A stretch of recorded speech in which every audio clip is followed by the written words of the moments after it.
Na katika Waislamu mtu yoyote ambaye hatoi kwenye mali yake safi,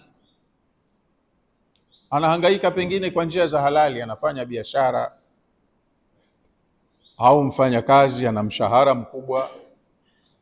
anatumia kwenye mahitaji yake ya lazima, na kingine anaweka hakiba, kingi tu kinabaki, lakini kinafikia kiwango cha kutoa zaka hatoi. Na kuna matukio yanakuja kwenye jamii yanayohitaji gharama, angalau msaada mdogo, pia hachangii mtu Muislamu,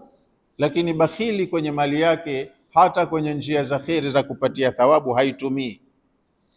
Na Muislamu mwenye tabia hiyo naye sawaun fi istihqaqi albisharati biladhabi alalim, anakuwa sawa sawa na hao kwamba anastahiki naye kuingia kwenye bishara hii ya kwenda kupambana na adhabu inayouma siku ya Kiyama.